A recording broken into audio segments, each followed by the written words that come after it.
ఈ సిద్ధాంతంలో ఏ సంగతి నేర్చుకుంటున్నాం మనము? ఏనా?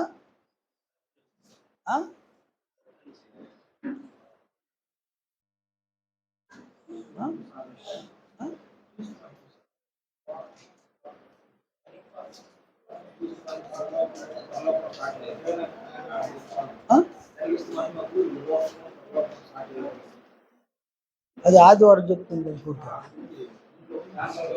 విశ్వాసం నాయన చూసుకోండి, విశ్వాసం అన్నమాట. క్రీస్తు యేసునందు విశ్వాసం.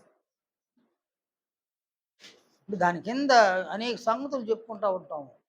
సంగతులు చెప్పకూడదు. క్రీస్తు యేసునందు విశ్వాసం. ఇది అపోస్తుల సిద్ధాంతం.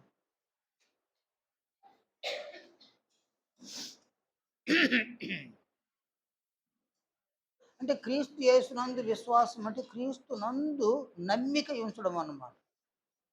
క్రీస్తును నమ్మడం.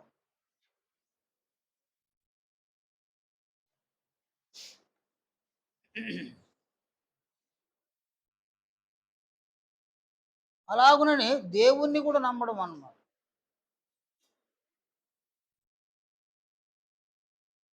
యేసు ప్రభువు యోహాను సువార్త 14వ అధ్యాయము 1వ వచనంలో ఆయన ఇలా చెప్పినాడు, దేవుని యందు విశ్వాసం ఉంచుతున్నారు, నా యందును విశ్వాసం ఉంచుడి అని అన్నాడు అనమాట. అంటే దాని అర్థమైంది నాయన, దేవుని నమ్ముతున్నారు మీరు, నన్ను కూడా నమ్మండి అంటున్నారు.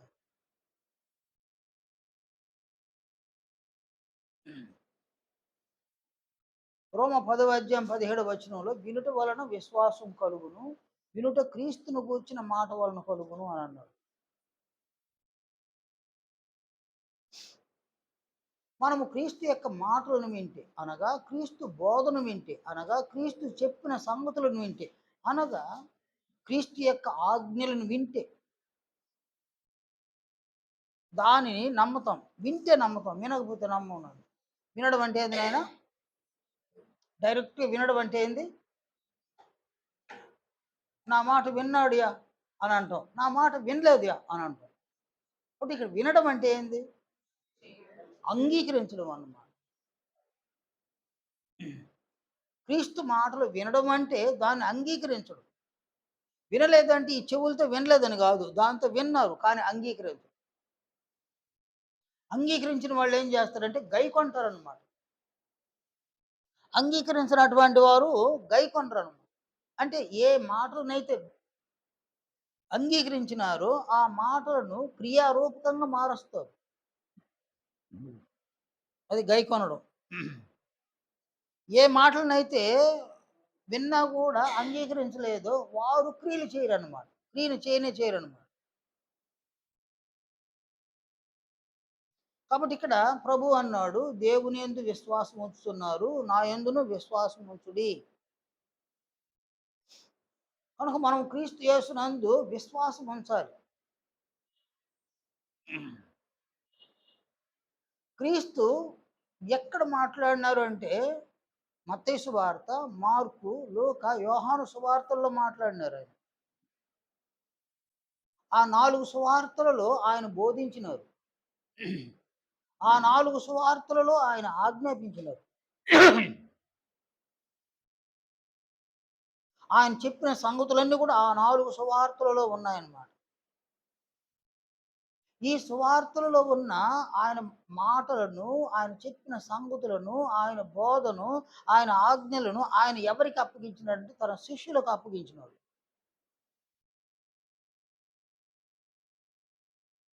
ప్రభువు తన శిష్యులకు తన బోధను, తన ఆజ్ఞలను, తన కట్టడలను, తన నియమములను, తాను చెప్పిన మాటలను, సంగతులను వారికి అప్పగించినాడు. అప్పగించి ఏమన్నాడు చూడండి, మత్తయి సువార్త 28వ అధ్యాయం 20వ వచనం. మత్తయి సువార్త 28వ అధ్యాయం 20వ వచనం. ఇక్కడ ప్రభువు శిష్యులతో ఇలా అన్నారు, నేను మీకు ఏ ఏ సంగతులను ఆజ్ఞాపించుతునో. సంగతులను ఏం చేసినాడు ఆయన? సంగతులు ఏమున్నాయి ఆయన? ఆజ్ఞలు ఉన్నాయన్నమాట. నేను మీకు ఏ ఏ సంగతులను ఆజ్ఞాపించితినో వాటినన్నిటిని గైకొనవలెనని వారికి బోధించుడి. కనుక క్రీస్తు యేసు తాను చెప్పిన సంగతులను, తాను బోధించిన బోధను, అందులో ఉన్న ఆజ్ఞలను తన శిష్యులకు అప్పగించినాడన్నమాట. కనుక శిష్యులు వారి జీవిత కాలములో వారు క్రీస్తు యొక్క బోధను, ఆయన చెప్పిన సంగతులను, ఆయన ఆజ్ఞలను ఆనాడు సంఘాల్లో వారు బోధించినారు.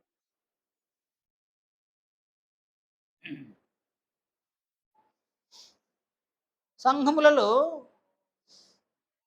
ఉన్నటువంటి వ్యక్తులు అనుసరించే విధముగా, గైకొనే విధముగా వాటిని బోధించినారన్నమాట. ఆనాటి సంఘస్థులు క్రీస్తు యొక్క మాటలను, క్రీస్తు యొక్క సంగతులను, ఆయన బోధను, ఆయన ఆజ్ఞలు వారు అంగీకరించినారు. అంగీకరించి వారు జీవించినారు. అలాగుననే నేడు మనము సహితము క్రీస్తునందు విశ్వాసముంచితే ఆయన ఆజ్ఞలను మనం అనుసరిస్తాం అన్నమాట. వాటిని గైకొంటాం. ఆయన ఆజ్ఞలను గైకొనకుండా ఆయన యందు విశ్వాసం ఉంచున్నాము అనుకోవడం అనేది అది కేవలం భ్రమ, ఊహ.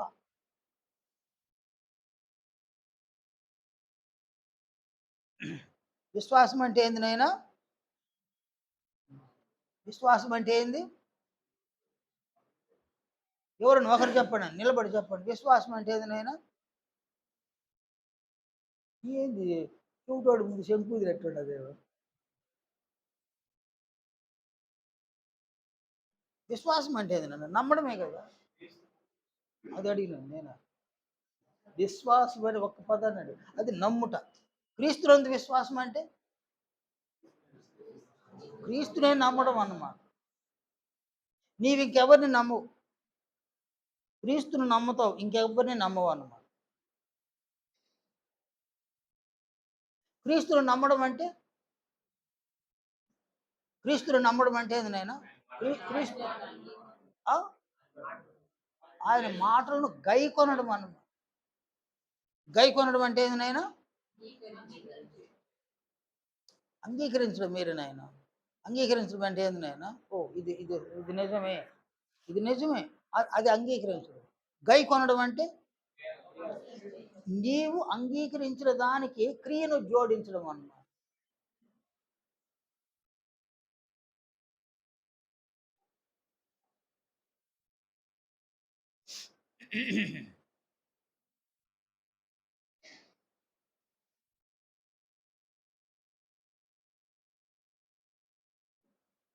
నన్ను మాట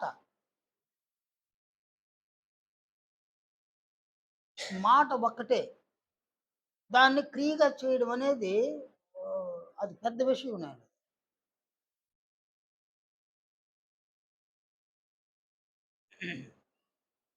ఇప్పుడు తల్లిదండ్రులు ఉంటారు, పిల్లల్ని బాగా చదవండి, బాగా చదువుకోండి, బాగా చదువుకోండి అంటారు. అదేంది నేను అది? అదేంది? కేవలం మాట. ఈ మాట క్రియారూపకం కావడానికి ఎంత టైం పడుతుంది? ఎంత ప్రయాసపడాలా? ఎంత కష్టపడాలా? ఎంత మేలుకొని ఉండాలా? ఎంత శ్రద్ధ చూపించాలా? ఎంత ఆసక్తి కలిగి ఉండాలా? ఒక్క మాట, ఆ మాటను అనుసరించడానికి నా తల్లిదండ్రులు నన్ను బాగా చదువుకోమన్నారు కాబట్టి ప్రతిదినము ఉదయాన్నే లేస్తాను. నేను స్కూలుకి సిద్ధపడి వెళ్తాను. మధ్యాహ్నము మళ్ళీ ఇంటికొచ్చి భోంచేస్తాను. మళ్ళీ స్కూలుకి వెళ్తాను. అక్కడ ఇవ్వబడిన హోంవర్క్‌ని ఇంటికి రావడం దాన్ని పూర్తి చేస్తాను. తిరిగి నేను కాస్త భోంచేసి నిద్రపోతాను. అంటే విరామం లేనటువంటి పని. ఒక్క మాటే, బాగా చదువుకోండి అని ఒకే ఒక మాట అది. కానీ దాని క్రియ అది ఆ వ్యక్తికి ఎంత కష్టం ఉంటదో అంత కష్టం ఉంటదన్నమాట. కానీ అంత కష్టపడి ఆ క్రియను చేయగా మాటను చెప్పినారే వాళ్ళకెలా ఉంటది నాయన? వాళ్ళకి మహా ఆనందం అన్నమాట. మహా ఆనందం. ఆ బిడ్డ కొరకు ఇంకేమన్నా చేయాలనిపిస్తదన్నమాట. ఇంకేదైనా చేయాలనిపిస్తది. అలా కాకుండా బాగా చదువుకోండి, బాగా చదువుకోండి అంటే ఏదో పోయినామంటే పోయినాం, వచ్చినామంటే వచ్చినాం అని అతనైనా విద్య మీద ఆసక్తి లేకుండా, సమయాన్ని ఖర్చు పెట్టకుండా ఉండిపోతే ఆ బిడ్డల మీద ఎలా ఉంటుంది తల్లిదండ్రులకి? ఎలా ఉంటుంది? నేను మాట అంటే దానికి గైకొనడం అంటే ఏమన్నా మనము క్రియగా మారడం.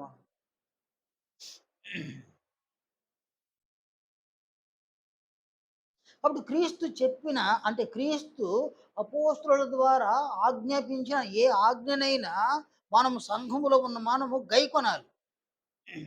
మనము గైకొండ ఇంకెవరు గైకొంటారు? నన్ను యేసు ప్రభు మాటలు మనము గైకొనాలన్నమాట. మనం గైకొన్నప్పుడు మనం ఎవరిమి?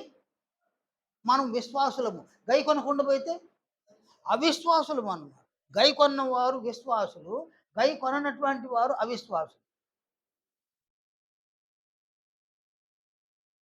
ఈ లేఖనాన్ని చూడండి.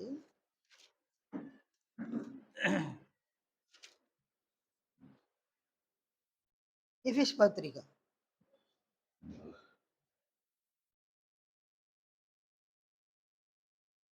ఎఫెసు పత్రికలో ఇక్కడ ప్రభువు యొక్క ఆజ్ఞను మనం చూడవచ్చు అన్నమాట.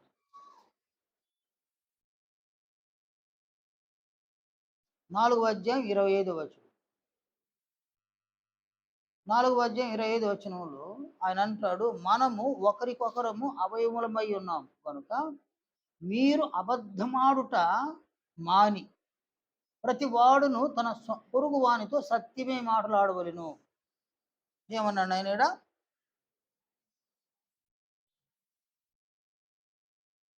ఏం చెప్పినాడు ఆయన ఈడ?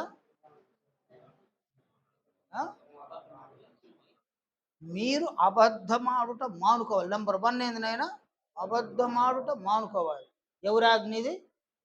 క్రీస్తు అపోస్తలుల ద్వారా ఇచ్చిన ఆజ్ఞ. మీరు అబద్ధమాడుట మొదట మానుకోవాలి. అబద్ధమాడుట మానుకోకుండా సత్యమును చెప్పలేమన్నమాట. పొరుగు వానితో. పొరుగు వాళ్ళు ఎవరు నాయన? పొరుగు వారంటే ఎవరు? నీ సంఘంలో ఉన్నవారు, నీ సహోదరులు, నీ సహోదరీలు. కనుక నేనైనా సంఘంలో ఉన్న మీరైనా మొదట అబద్ధమాడుట మానుకోవాలన్నమాట. ప్రతివాడు తన పొరుగు వానితో సత్యమే మాట్లాడాలి.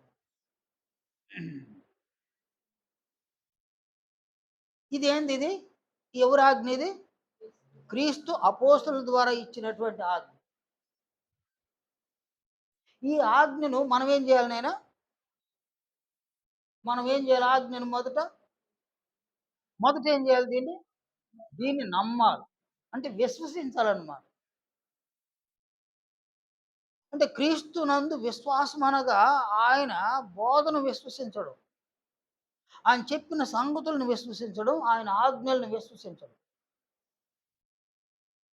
కనుక నేను క్రీస్తునందు విశ్వాసము కలిగి ఉన్నాను అని అన్నప్పుడు ఆయన చెప్పిన మాటలను, ఆయన ఆజ్ఞలను నేను నమ్మడం అన్నమాట. కనుక క్రీస్తు ఏమన్నారు? తన అపోస్తలుల ద్వారా ఈ ఆజ్ఞను ఇచ్చినారు. మనము ఒకరికొకరము అవయవములమై ఉన్నాము.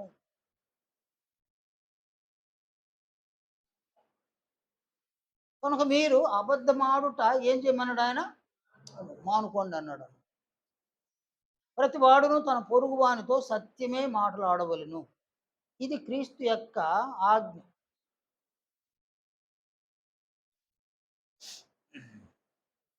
మనము ఒక శరీరములో సాటి అవయవాలుగా ఉన్నాం. కొరింథీ మొదటి పత్రిక 12వ అధ్యాయం 27వ వచనం. అక్కడ పౌలు అన్నాడు, మనము ఒకరికొకరము అవయవములమై ఉన్నాము. కాబట్టి మనం క్రీస్తు యొక్క శరీరములో వేరు వేరు అవయవాలుగా ఒకరికొకరము అవయవాలుగా ఉన్నామన్నమాట. అంటే ఒకే శరీరములోని అవయవాలం మనం.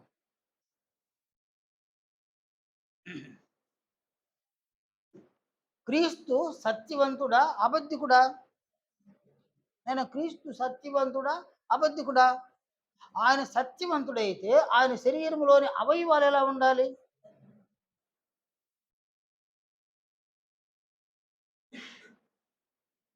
కనుక క్రీస్తు సత్యవంతుడు గనుక ఆయన శరీరములో ఉన్న అవయవాలు కూడా సత్యమైన అవయవాలు ఉండాలన్నమాట. యోహాను సువార్త 14వ అధ్యాయం 6వ వచనంలో ప్రభువు అన్నారు, నేనే మార్గమును, సత్యమును, జీవమునై ఉన్నాను. కనుక క్రీస్తు సత్యవంతుడు. ఎందుకంటే తన తండ్రి అయిన దేవుడు సత్యవంతుడు అన్నమాట. కనుక క్రీస్తు కూడా సత్యవంతుడు. క్రీస్తు శరీరములో ఉన్న అవయవాలు ఎలా ఉండాలి? అవి సత్యమైన అవయవాలుగా ఉండాలి. సత్యమును పలికే అవయవాలు, సత్యమును మాట్లాడే అవయవాలుగా ఉండాలి. అబద్ధమును మాట్లాడే అవయవాలుగా ఉండకూడదన్నమాట.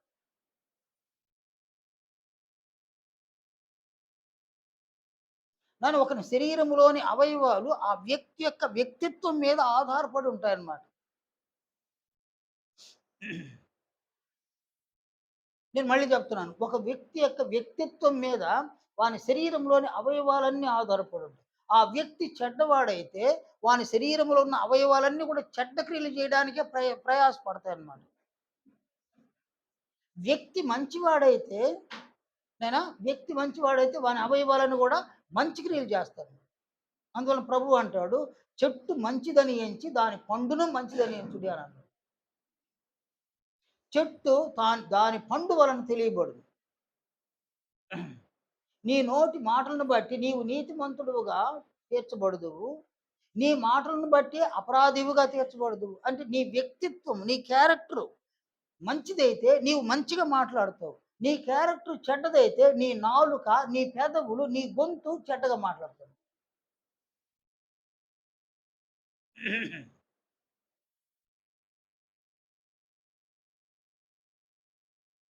కనుక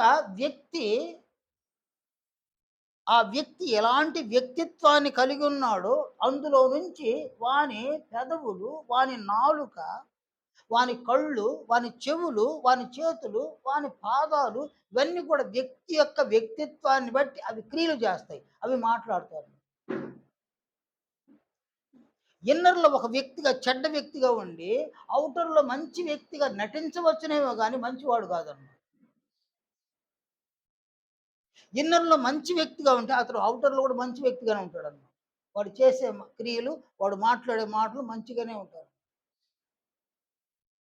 అందువల్ల నేనేమంటున్నా అంటే ఒక వ్యక్తి యొక్క వ్యక్తిత్వాన్ని బట్టి వాని దేహంలోని అవయవాలు క్రియలు చేస్తాయి.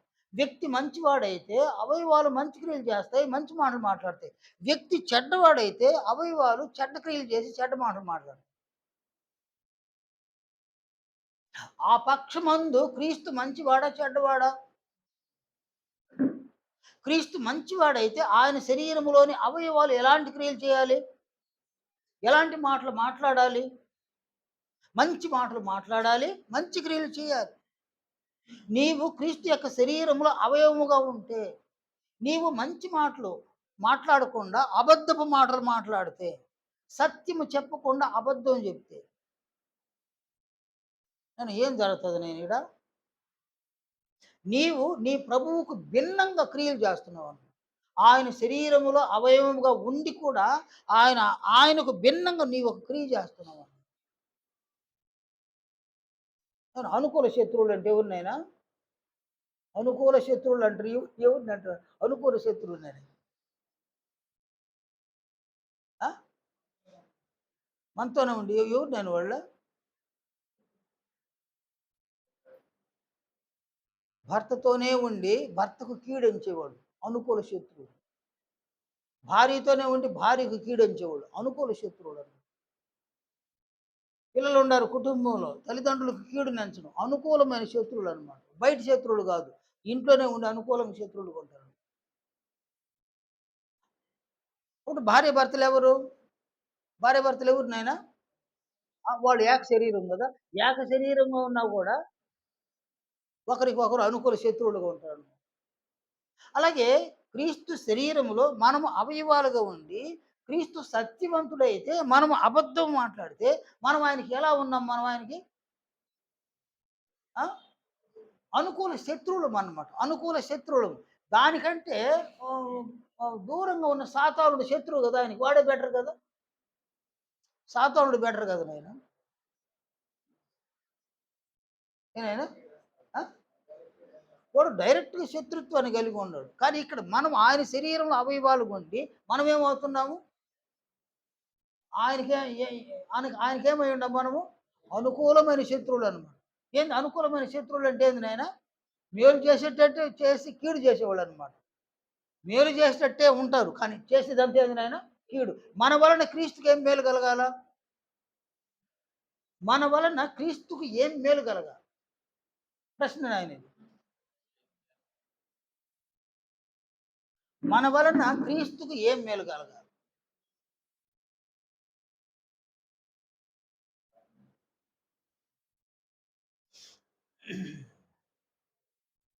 రోమపత్రిక 8 అధ్యాయం 29 ఈ సందర్భం. ఎందుకనగా తన కుమారుడు అనేక సహోదరులను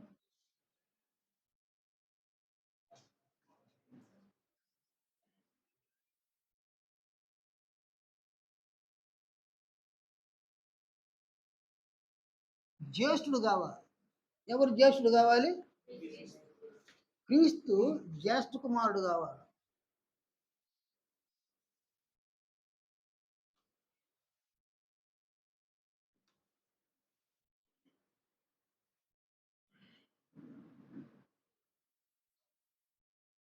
అనేక కుమారులలో క్రీస్తు జ్యేష్ఠుడు కావాలన్నమాట.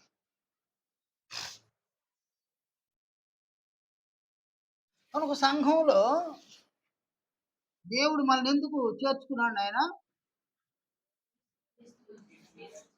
కదా ఆయన?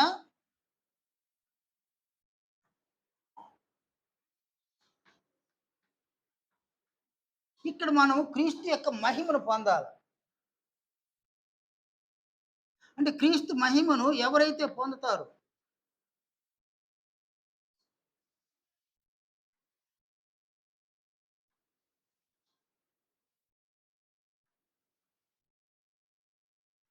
క్రీస్తు మహిమను పొందాలన్నమాట.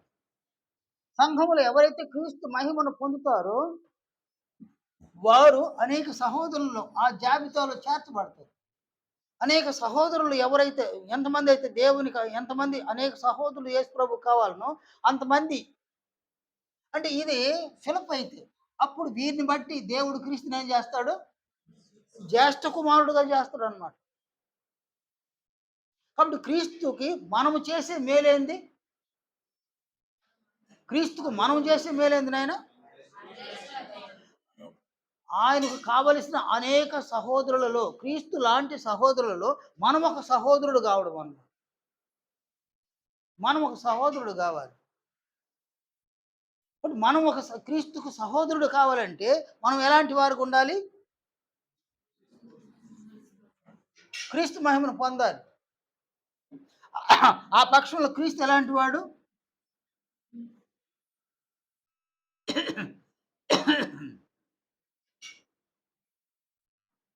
సత్యవంతుడు. నీవెలాంటి వాడు? నీలో ఏముండాలి? సత్యవంతుడు కావాలి.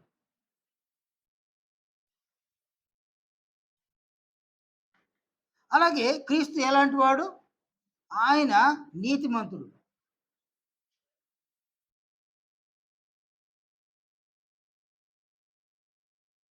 నీతిమంతుడు. అలాగే నీవేం కావాలి? నీవు నీతిమంతుడు కావాలి.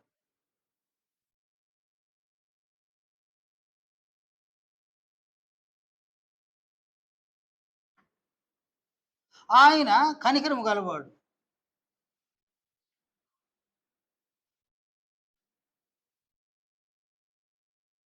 ఆ పక్షంలో నీవేమై ఉండాలి? కనికరం కలిగి ఉండాలి.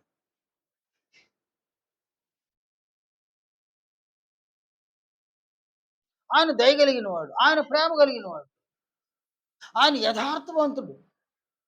ఆ పక్షమందు మనము సహితము ప్రేమ కలిగి యథార్థను కలిగి దయ కలిగి మనము ఆయన ఎలాంటి వ్యక్తిగా ఉన్నాడో అలాంటి వ్యక్తులుగా మనము తయారు కావాలన్నమాట. అలా తయారు కావాలంటే క్రీస్తునందు మనం ఏం ఉంచాలి? క్రీస్తునందు విశ్వాసం ఉంచాలి.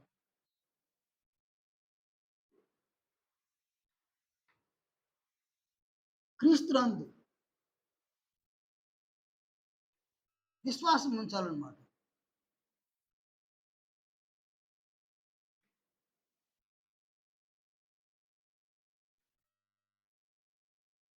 క్రీస్తునందు విశ్వాసం ఉంచడం అనగా క్రీస్తునందు విశ్వాసం ఉంచడం అనగా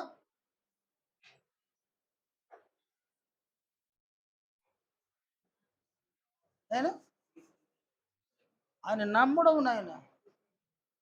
క్రీస్తును నమ్మడం అన్నమాట. చూడండి నాయన,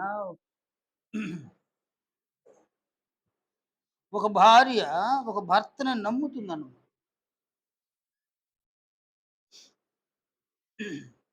నమ్ముతుంది కాబట్టి ఆయన ఏం చెప్పినా చేస్తదన్నమాట. నమ్మకపోతే ఆయన చెప్పింది ఏది చేయరు నేను. ఓ చెప్పినట్టు నటిస్తా ఉంటారు గానీ, ఈ చెప్పింది ఏం చేయరనమాట. దానికి చాలా సాకులు కూడా చెప్తారనమాట. నేను అందువల్ల చేయలేకపోయినాను, ఇందువల్ల చేయలేకపోయినాను. ఇలాంటి వాళ్ళు బోలెడు మందుండారు. కానీ భర్తను గనక నమ్మేస్తే మాత్రం ఆయన ఒకసారి బావిలో దూకేయంటే కూడా దూకేస్తాను నేను. అటువంటి భార్యలు ఉండాలనమాట.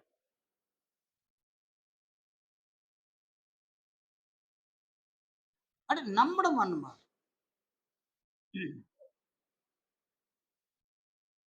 కనుక తన భర్తను నమ్మడం. ఈ నమ్మడములో వాళ్ళు ఏమి నిర్ణయించుకుంటారంటే, నాకు మేలు జరిగినా, కీడు జరిగినా నా భర్తను నమ్ముతా. అదే అన్నమాట. అలాగే క్రీస్తుని నమ్మడం అన్నమాట. క్రీస్తుని నమ్మడం అంటే ఆయన ఏం చెప్పినా నేను చేస్తా. దానివల్ల నాకు నష్టం వచ్చినా సరే, దానివల్ల నాకు కష్టం వచ్చినా సరే, నాకేం జరిగినా పర్వాలా. నేను క్రీస్తుని నమ్ముతా. నేను క్రీస్తుని నమ్ముతాను. ఆయన చెప్పిందల్లా చేస్తాను నేను. అది నాకు అనుకూలమైన చేస్తా. అది నాకు ప్రతికూలమైన చేస్తా. నేను క్రీస్తు చెప్పిన దాన్ని చేస్తా. నేనింతే. నేను ఇంతే. ఏంది నాయనాడా? అంతిమంగా ఏంది నాయనా? నేనింతే. అది నా బలహీనతను అనుకోని ఎవరైనా. అది నా బలమైన అనుకోని. నేను క్రీస్తు చెప్పిందే చేస్తా. మరెవరు చెప్పింది నేను చేయను.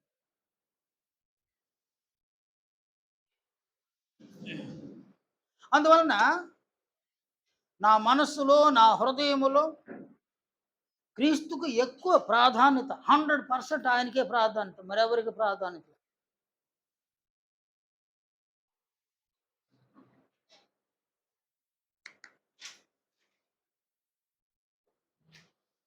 కనుక నా భార్య చెప్పిందా?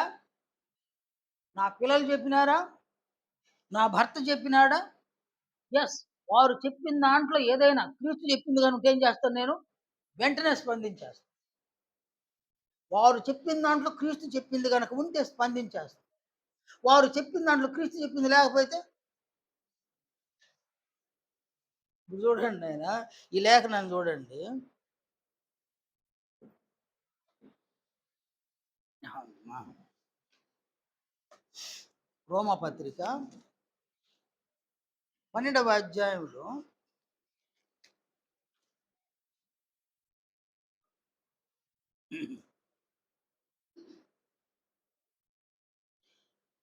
అపోస్తలుడైన పౌలు చెప్పిన వాటిని కొంచెం చూడండి. 12వ అధ్యాయం 16వ వచనం. ఈయనంటాడు, రోమపత్రిక 12వ అధ్యాయము 16వ వచనం. ఏడ్చు వారితో ఏడువుడి. ఎవరు ఏడిస్తే మనం ఏడవాలి నాయనా? సహోదరులు. సహోదరులు ఏడిస్తే మనం ఏం చేయాలా? ఇది ఎవరి ఆజ్ఞ ఇది? క్రీస్తు అపోస్తలుల ద్వారా ఇచ్చిన ఆజ్ఞను. ఏడ్చు వారితో ఏడువుడి. మనం ఎవరిని ఏడిస్తే మనం నవ్వుతాం అన్నమాట. అవునా? అయిపోయిందా? అయిపోయిందా? అనుకుంటాం అన్నమాట.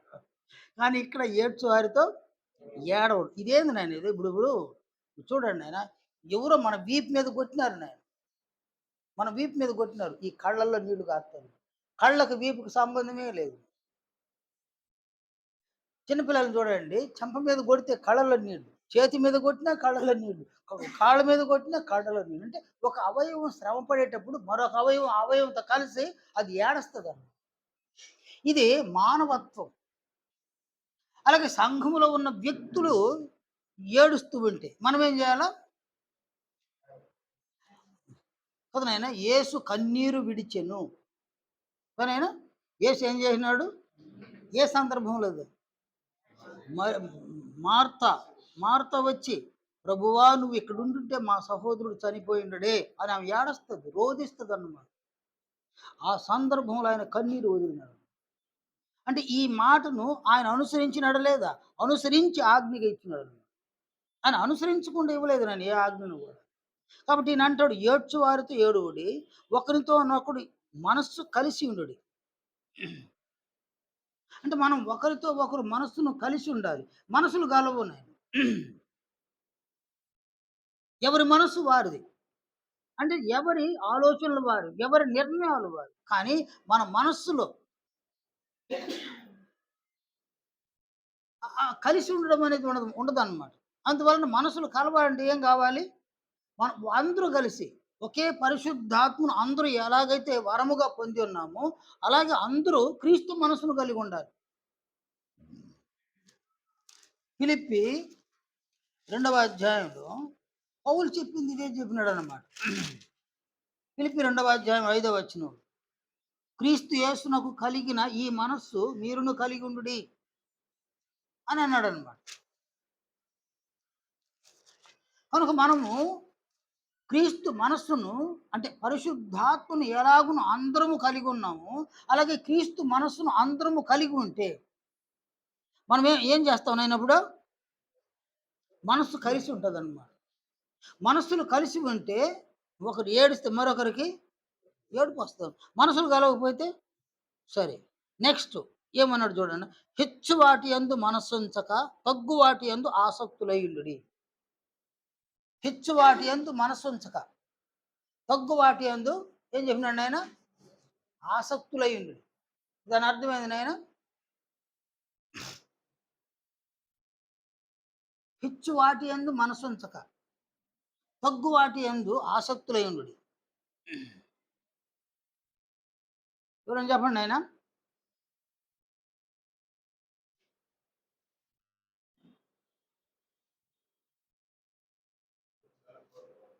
నేనా? హెచ్చు వాటి యందు మనస్సుంచక తగ్గు వాటి యందు ఆసక్తులయ్యుండుడి.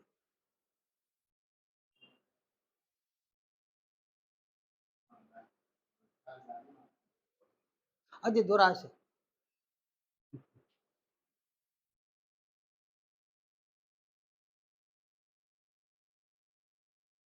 అర్థం కాలా? ఆ? అది కూడా దురాశ. ఒక విధంగా సగం నిజం అనమాట. అంటే నీ సంపాదన ఎంత? నీ సంపాదన పప్పు కూరకు వస్తుందా, లేక పచ్చడి మెతుకులకు వస్తుందా, లేక చికెన్ తెచ్చుకొని వంట చేసి తినే అంతగా నీ దగ్గర సంపాదన ఉందా? Okay, right. నీ సంపాదన పప్పు కూరకైతే నీవు హెచ్చు వాటి యందు మనసు ఉంచకూడదు. హెచ్చు వాటి ఏందంటే చికెన్ కోసం మనసు పెట్టకూడదు. అది హెచ్చు వాటి యందు మనసు ఉంచు. నీ సంపాదన మితంగా ఉంది. ఏనాయనా, నా సంపాదన మితంగా ఉందనుకో, నా భార్య ఇప్పుడు నాకు బొందు చేయిని తీసేయి 5 సవరాలని అంటే ఏం చేయాలి నేను ఇంట్లో? నా గోడు ఎవరికి చెప్పుకోవాలా? నాకు బొందు చేయిని తీసేయి, లేదంటే నేను అస్సలు జాగ్రత్త అని వార్నింగ్లు వచ్చిందనుకో. ఆడోళ్ళు మరీ స్మూత్‌గా వార్నింగ్లు ఇస్తుంటారనమాట. స్మూత్ అయిన వార్నింగ్లు ఇస్తుంటారనమాట వాళ్ళు. నాకు బొందు చైన్ కావాలనిందనుకో, ఏం చేయాలి నేనిప్పుడు? ఏం చేయాలి? అందరూ సైలెంట్‌గా ఉండారా? నీ బాధ నువ్వు పడాలని అనండయ్యా. మా బాధ కాదు, నీ బాధ జవాబు అదన్నమాట. కానీ ఇక్కడ మనిషి కొన్ని దగ్గరల కాంప్రమైజ్ అవ్వకుండా తప్పదన్నమాట. కాంప్రమైజ్ అయ్యే మనసు ఉంటది మనిషి. కాంప్రమైజ్ కావాలంటే ఏం చేయాలి? నేను నా భార్యతో కాంప్రమైజ్ కావాలంటే ఏం చేయాలా? బొందు చేయను రావాలి. అది రాకపోతే కాంప్రమైజ్ కాదు. అంటే నా సంపాదన ఎంత? పప్పుకూర లాంటిది. నా కుటుంబంలో పప్పుకూర లాంటిది. ఏదో ఒక కాటన్ చీర లాంటిది. ఏదో సింపుల్ వస్త్రాలు లాంటిది. ఇది నా సంపాదన అయితే హెచ్చు వాటి యందు మనసుంచేస్తే ఆమె. హెచ్చు వాటి యందు మనసుంచి అంటే నా స్తోమతకు మించి, నా స్థాయికి మించి, నా సామర్థ్యానికి మించిగా ఆమె కోరేస్తే, ఇప్పుడు నేను ఆమెతో కాంప్రమైజ్ కాకపోతే ఆ ఇంట్లో నాకు శత్రువు ఒకరు ఉంటారంట. అనుకూల శత్రువులనమాట. మనం ఎప్పుడు శత్రువులను కోరుకోం. మిత్రులను కోరుకుంటాం. కాబట్టి ఏదో పోనీ బబ్బా ఎక్కడో అప్పు తీసి ఒక 5,00,000 తీసి ఒక 5 సవర్లు తీసేసేస్తే పోయిందని అది తీసేసేసినాం. నేనేం చేసినాను నాయన? నేనేం చేసినాను ఇక్కడ? ఆజ్ఞనేం చేసినాను? అతిక్రమించాను. హెచ్చు వాటి యందు మనస్సు పెట్టడం వలన క్రీస్తునందు నాకు విశ్వాసం ఉందా? అవిశ్వాసం ఉందా? నేను అవిశ్వాసి. నేను విశ్వాసిని కాదు. నేను అవిశ్వాసిని కాబట్టి క్రీస్తు యొక్క శరీరములో ఉన్న నేను అవిశ్వాసిని. క్రీస్తు ఎవరు? విశ్వాసమునకు కర్త. క్రీస్తు ఎవరినైనా? హెబ్రీ పత్రిక 12వ అధ్యాయం. అక్కడ హెబ్రీ గ్రంథకర్త యేసు ప్రభువుని ఏ స్థాయిలో చెప్పినాడు చూడండి. హెబ్రీ 12వ అధ్యాయం.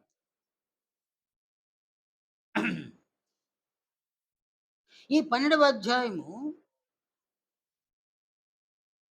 ఈ 12వ అధ్యాయంలో చెప్పిన మాటలు చూడండి ఆయన. మొదటి 2 వచనాలు. ఇంత గొప్ప సాక్షి సమూహము మేఘము వలె మనలను ఆవరించి ఉన్నందున మనము కూడా ప్రతి భారమును సులువుగా చిక్కులు పెట్టి పాపమును విడిచిపెట్టి విశ్వాసమునకు కర్తయు దానిని కొనసాగించువాడునని యేసు వైపు చూచు. దేన్ని కొనసాగిస్తాడు ఆయన? విశ్వాసమును కొనసాగిస్తాడన్నమాట. మన ప్రభు అయిన క్రీస్తు యేసు విశ్వాసమునకు కర్త అయితే ఆయన శరీరములో ఉన్న అవయవమైన నేనేమై ఉన్నాను? అవిశ్వాసిని అయితే. ఎందువలన అవిశ్వాసినైనాను? ఎందువలన అవిశ్వాసినైనాను నేను? ఆయన నమ్మల. ఎందుకు నమ్మలేదు నేను? నా సంపాదనకు సరిపోయే విధంగా జీవితాన్ని ప్లాన్ చేసుకోకుండా హెచ్చు వాటి యందు మనసు ఉంచినాను. హెచ్చు వాటిని యందు మనసు ఉంచితే నేను విశ్వాసినా? అవిశ్వాసినా? అవిశ్వాసిని అయితే నేను ఎవరి శరీరంలో అవయవంగా ఉన్నాను? క్రీస్తు శరీరంలో ఉన్న అవయవమైన నేను అవిశ్వాసిని అయితే ఆ పక్షమందు నా ప్రభువు అవిశ్వాస. నా ప్రభువు అవిశ్వాస. ఆయన అవిశ్వాసి కాదు కదా! కనుక పౌలు యొక్క ఆర్గ్యుమెంట్ చూడండి. ఆయన ఎంత చక్కగా ఆర్గ్యుమెంట్ చేస్తాడు. గలతీలకు రాసిన పత్రిక. గలతీ పత్రికలో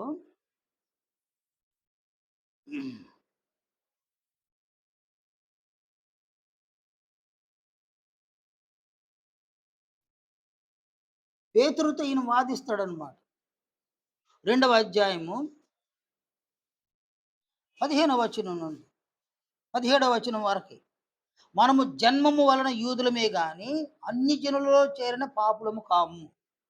మనుషుడు యేసుక్రీస్తునందలి విశ్వాసము వలననే గాని ధర్మశాస్త్ర సంబంధమైన క్రియల మూలమున నీతిమంతుడుగా తీర్చబడడని ఎరిగి మనమును ధర్మశాస్త్ర సంబంధమైన క్రియల మూలమున కాక క్రీస్తునందలి విశ్వాసము వలననే నీతిమంతులమని తీర్చబడుటకై యేసునందు విశ్వాసం ఉంచి ఉన్నాము. ఎవరు ఎందు విశ్వాసం ఉంచినాము? యేసునందు విశ్వాసం ఉంచినాము. ధర్మశాస్త్ర సంబంధ క్రియల మూలమున ఏ శరీరియు నీతిమంతుడుగా తీర్చబడడు కదా. 17వ వచనం. కాగా మనము క్రీస్తునందు నీతిమంతులముగా తీర్చబడుటకు వెదకుచుండగా మనము పాపులముగా కనబడిన యెడల ఆ పక్షమందు క్రీస్తు పాపమునకు పరిచారకుడా. మనం పాపం చేస్తే క్రీస్తు ఏమవుతాడంటాడు ఈయన పౌలు? ఆయన పాపానికి పరిచారకుడా. కాబట్టి ఎవరైనా సంఘంలో పాపం చేస్తే క్రీస్తుని ఏం చేసినట్లు? పాపిగా చేసినట్టు. ఎందువలన? కదా నాయనా! కదండి ఇప్పుడు నా కొడుకు తప్పు చేస్తే ఎవరికి అవమానం నాయనా? నాకే కదా! కాబట్టి క్రీస్తు శరీరంలో ఒక అవయవం తప్పు చేస్తే ఎవరికి ఆ బ్యాడ్ నేమ్ ఎవరికి? క్రీస్తుకి గదా! క్రీస్తుకి బ్యాడ్ నేమ్ గదా! అందువలన మనం క్రీస్తు యొక్క శరీరములో అవయవాలుగా ఉన్నాం. మనం అవయవాలుగా ఉన్నాము కాబట్టి క్రీస్తు తన అపోస్తలుల ద్వారా మనకిచ్చినటువంటి ఆజ్ఞల్లో ఒక ఆజ్ఞ ఎఫెసీ 4:25 మనము ఒకరికొకరము అవయవములమై ఉన్నాము కనుక మీరు అబద్ధమాడుట మాని ప్రతి వాడును తన పొరుగు వానితో సత్యమే మాట్లాడవలెను. కనుక సంఘములో ఉన్న మనము మనకివ్వబడినటువంటి అపోస్తలుల ద్వారా మనకివ్వబడినటువంటి ఆజ్ఞ ఏంది నాయన? మనం సంఘంలో ఎలాంటి ఆజ్ఞలు పొందున్నాం మనము? ప్రతి వాడు అబద్ధమాడడాన్ని మానుకోవాలి. మొదట దాన్ని మానుకోవాలి నాయన. నువ్వు సత్యం మాట్లాడాలంటే మొదట అబద్ధం ఆడటం మానుకోవాలన్నమాట. అబద్ధం ఆడటం మానుకోకుండా సత్యము నువ్వు చెప్పలేవు. నేను కూడా చెప్పలేను. ఎవరు చెప్పలేము.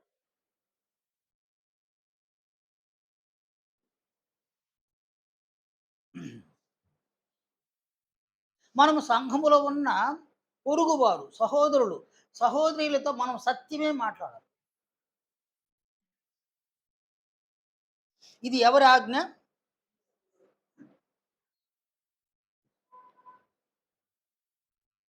ప్రభువు తన అపోస్తలుల ద్వారా మనకిచ్చినటువంటి ఆజ్ఞ. కనుక ఈ ఆజ్ఞను మనం ఏం చేయాలో మనము నమ్మాలి. ఈ ఆజ్ఞ నమ్మాలి. దీని వలన నాకు ఎంత నష్టమైన పర్వాలేదు.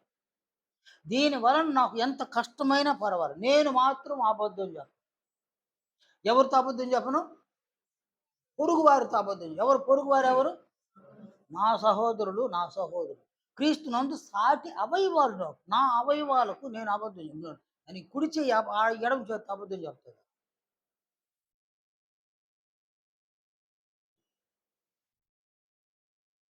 కుడి కన్ను ఎడమ కన్నుతో అబద్ధం చెప్తదా? మన అవయవాలు మరొక అవయవంతో అబద్ధం చెప్తాయా? అవి యథార్థంగా ఉంటాయా? ఏనైనా అవయవాలన్నీ యథార్థంగా ఉన్నప్పుడు క్రీస్తు శరీరంలో ఉన్న అవయవాలు ఎలా ఉండాలి? యథార్థతను కలిగి ఉండాలి. యథార్థతను కలిగి ఉండడం అంటే సత్యమే మాట్లాడు. అబద్ధం చెప్పకూడదు.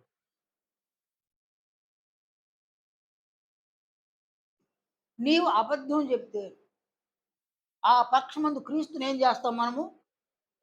అబద్ధికుడుగా మనమే చేస్తాం. అందువలన క్రీస్తు యొక్క మహిమకు మనము గౌరవాన్ని కలుగు చేస్తామా? అపకీర్తిని కలుగు చేస్తామా?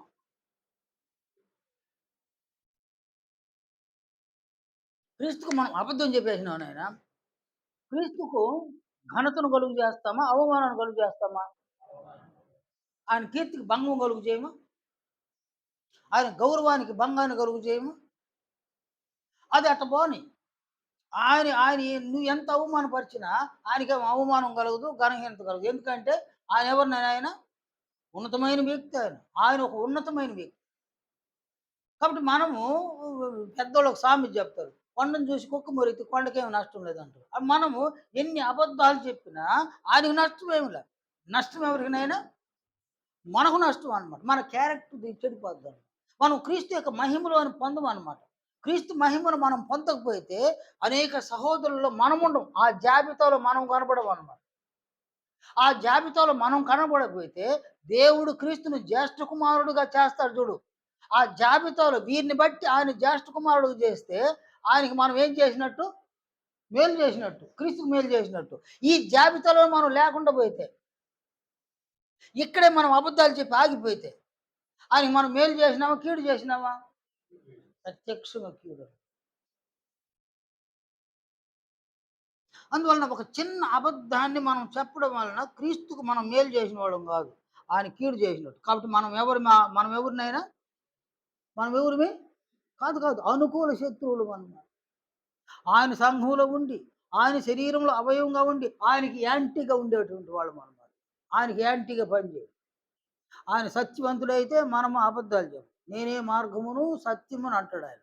ఆయన సత్యవంతుడైతే మనం అబద్ధాలు చెప్తాం. కనుక ఇక్కడ మనకు చిన్న వయసు నుంచి కూడా అబద్ధాలు చెప్పి మనకు అలవాటయింది. ఒక విధంగా చెప్పాలంటే, మనం సత్యం మాట్లాడే పరిస్థితుల్లో చాలామంది మనల్ని హేళన చేసిన వాళ్ళు ఉంటారు. అమ్మో! హరిశ్చంద్రుడు పక్కింటోడే వీడు అని ఉంటారనమాట. మనం ఏదైనా సత్యం మాట్లాడినామనుకో, దాన్ని సమాజం అంగీకరించదు నాన్న. అబద్ధం మాట్లాడితే అంతా అంగీకరిస్తది. సత్యం మాట్లాడితే అంగీకరించదనమాట. వీడొకడే సత్యవంతుడా! మేమంతా అంత చెడ్డోళ్ళమా? అన్నట్లుగా మన మీద కోపగించేవాళ్ళుండారు. మరొక విధంగా చెప్తే, తల్లిదండ్రులు అనేక సార్లు మన చేత అబద్ధాలు చెప్పించిన దాఖలాలున్నాయన్నమాట. తల్లిదండ్రులు మన చేత అబద్ధాలు చెప్పించుంటారు చాలా సార్లు. అబద్ధాన్ని మనం చెప్పకపోయినా చిన్న పిల్లలు దేవునితో సమానం అంటారు గదా! ఎందువల్లంటారా? వాళ్ళ నోట ఏం రాదు? అబద్ధమే రాదు. కానీ వాళ్ళు ఎదిగే కొద్దీ, ఎదిగే కొద్దీ వారి చేత అబద్ధం చెప్పించేదెవరు? తల్లిదండ్రులే చెప్పిస్తారు. తల్లిదండ్రులే. అబద్ధం చెప్పకపోతే లోకంలో బతకలేము అని నూరి పోసేస్తారనమాట. అబద్ధం చెప్పకపోతే బ్రతకలేవు, బ్రతకలేవు, వాడికి భయం వచ్చేస్తుంది. అబద్ధం చెప్పకపోతే బతకలేమేమో, బతకలేమేమో, బతకలేము. కాబట్టి ఒక మనిషి ఉదయం లేచిన వరకు సాయంత్రం పడుకునేంత వరకు ఎన్ని అబద్ధాలు చెప్తున్నాడో వాడు లెక్కలు గాని రాసుకుంటే ఆశ్చర్యపోతాడు. హార్ట్ ఫెయిల్ కూడా అయిపోద్దనమాట. అంటే లెక్కలు రాసుకుంటే. ఆశ్చర్యం వస్తది. హార్ట్ ఫెయిల్ కూడా అవుతదనమాట. అది అలవాటైపోయింది గాబట్టి. అంటే అబద్ధం చెప్పకపోతే బ్రతకలేము అనే ఒక నానుడు మాట నిండిపోయింది గాబట్టి, అబద్ధం చెప్తేనే బ్రతుకుతావు అనే దాన్నేమైనాడు ఏం ఏం చేసినాడు వాడు? నమ్మినాడు. విశ్వసించినాడు గాబట్టి, దాన్ని వాడు అనుసరిస్తా ఉంటాడనమాట. అబద్ధం చెప్పడం వల్ల. మీరు ఎవరినైనా చూడండి అబద్ధం చెప్పకుండా ఉండరనమాట.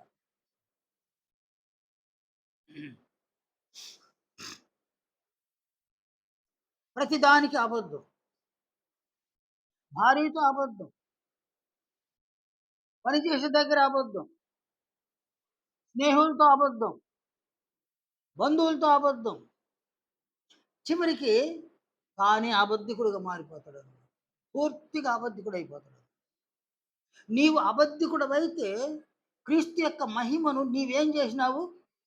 క్రీస్తు మహిమను నిరాకరించినావు. నాకొద్దు క్రీస్తు మహిమ అని నిరాకరించినావు. ఎక్కడుండి నిరాకరించినావు? సంఘములో ఉండి నిరాకరించేసినావు. క్రీస్తు మహిమను నీవు పొందువు. పొందజాలవు, పొందలేవు. అందువలన క్రీస్తు తన అపోస్తుల ద్వారా ఇచ్చిన ఆజ్ఞ, మీరు ఒకరికి ఒకరు అవయవాలై ఉన్నారు గనుక, మీరు అబద్ధమాడుట మాని ప్రతివాడును తన పొరుగు వానితో సత్యమే మాట్లాడవలెను. కాబట్టి ఇక్కడ సత్యవంతుడైతే సత్యం మాట్లాడతాను నేను.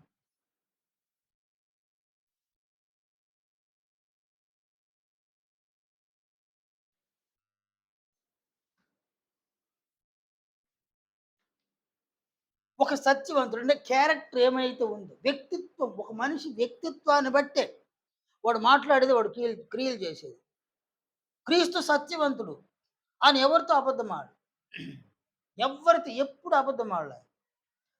నీవు కనుక క్రీస్తుల సత్యవంతుడివైతే నీవు సత్యమునే మాట్లాడతావు గానీ అబద్ధాన్ని మాట్లాడవు. అది నీ క్యారెక్టర్ అన్నమాట. అలా కాకుండా నీవు అబద్ధం మాట్లాడడానికి గాని ఇంకా కూడా నువ్వు అబద్ధం మాట్లాడుతా ఉంటావు. దాన్ని మానుకోకుండా. వ్యక్తిత్వంలో నీవు అబద్ధికుడువు అన్నమాట. నీ వ్యక్తిత్వంలో ఉన్న ఆ అబద్ధాన్ని అనేకులతో మాట్లాడుతావు. నీ మాటలు నీవు అబద్ధికుడవు అని సాక్ష్యం ఇస్తాయి. రుజువిస్తాయన్నమాట. దాన్ని మనం చెప్పం గానీ, ఒకడు మనతో మాట్లాడేసి పోయిన తర్వాత మనం చెప్తుంటాం. వాడు చెప్పినంత అబద్ధమయ్యా అని అంటుంటాం. వాడెదురు పోరా నువ్వు అబద్ధం చెప్తున్నావు పోరా అని ఎవరిని చెప్తావు నాయనా?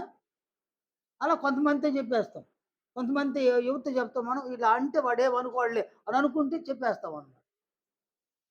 కానీ మనం ఇలా అంటే వాడేదైనా హర్ట్ అవుతాడేమో అని అనుకుంటే, అట్నా? అవునా?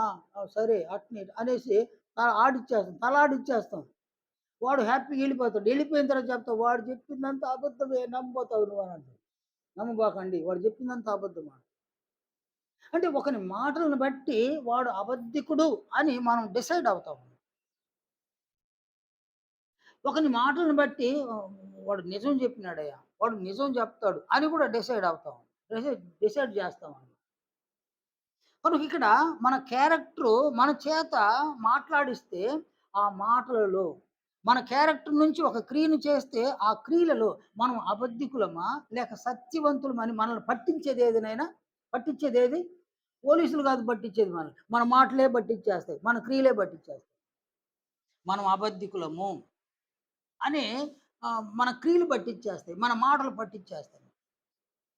అందువల్ల ఇక్కడ అపోస్తుల సిద్ధాంతం ఏంది ఇక్కడ? అపోస్తులు ఏం సిద్ధాంతం నాయన? వాళ్ళేం చెప్పినారు వాళ్ళు?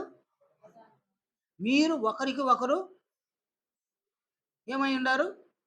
మీరు ఒకరికి ఒకరు అవయవాలై ఉన్నారు. అంటే మనము ఒకరికి ఒకరు అవయవాలమై ఉన్నాం. కదా! అందువలన వి అబద్ధమాడటం మాని ప్రతి వాడును తన పొరుగు వానితో సత్యమే మాట్లాడవలెను. కనుక మనం సంఘంలో ఏం చేయమంటాడు ఈయన? ఏం చేయమంటాడు ఆయన? మొదట ఏం చేయమన్నాడు ఆయన? అబద్ధమాడుట మానేయాలి. అబద్ధమాడుట నీవు మానకపోతే చచ్చేంత వరకు అబద్ధమే చెప్తుంటాం. ఎక్కడుండి అబద్ధం చెప్తుంటాము? క్రీస్తు శరీరములో అవయవం ఉండి అబద్ధం చెప్తాం. క్రీస్తు శరీరములో ఉండి అబద్ధం చెప్తాం. ఎవరికి ఆనందం ఈడ? వాడికి ఆనందం. వాడికి ఆనందాన్ని కలుగు చేస్తాం. ఎవరికి అవమానం ఈడ? క్రీస్తుకు అవమానం కలుగు చేస్తాం. క్రీస్తు శత్రువుకు ఆనందం. మనం క్రీస్తు పక్షాన ఉండి క్రీస్తుకు శత్రువుని ఆనందింపజేస్తున్నాం. క్రీస్తుకి అవమానాన్ని కలుగు చేస్తుంది. ఎట్లా సాధ్యం నాయన? ఎలా సాధ్యం? అందువలన ఇలా అనుకోవాలి, క్రీస్తు నందు నేను విశ్వాసం ఉంచుతున్నా.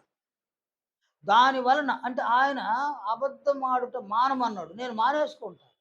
దాని వలన నాకు ₹1,00,00,000 నష్టమైనా మానేస్తుంది. ఇక అబద్ధం చెప్పను. నేను మానేస్తాను. నేను సత్యమే చెప్తాను. దీనివల్ల నాకు నష్టం కలిగిన పర్వాలేదు. నేను సత్యమే చెప్తాను. నా వలన అంటే నా ప్రభువైన క్రీస్తు యేసునకు అవమానం కలగకూడదు. అంటే నా వలన నా ప్రభువైన క్రీస్తు యేసు ఎవరైనా నా ప్రభువు, నా రక్షకుడు, నా కొరకు తన ప్రాణాన్ని బలిగా పెట్టినటువంటి వాడు. నా కొరకు తన ప్రాణమును బలిగా పెట్టిన ఆయనకు నేను అపకీర్తి తెచ్చిపెట్టను. నేను నా వలన ఆయనకు అవమానాన్ని కలుగుచేయను. నేను ఆయన కీర్తిని నేను భంగపరచను. అందువలన నేను నమ్ముతుండ, ఆయన ఎందుకు విశ్వాసం ఉంచుతా ఉండాలి అని ఏం చెప్పినాడు? తన అపోస్తలుల ద్వారా ఈ ఆజ్ఞనిచ్చినాడు. మీరు ఒకరికి ఒకరు అవయవాలుగా ఉన్నారు కాబట్టి మీరు అబద్ధమాడుట. కాబట్టి నేనేం చేస్తాను? అబద్ధం చెప్పడాన్ని ఈ దినమే మానేస్తాను. దానివలన ₹1,00,00,000 నష్టమైన పర్వాలేదు, నేను మానేస్తాను. నేను సత్యం చెప్తా. అబద్ధం అంటే ఏంది నాయన? ఇక్కడ అబద్ధం అంటే ఏంది?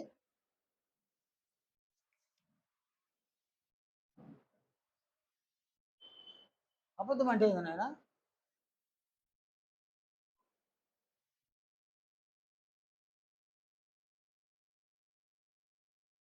కొంచెం ఆలోచించండి. అబద్ధం అంటే ఏంది అసలు?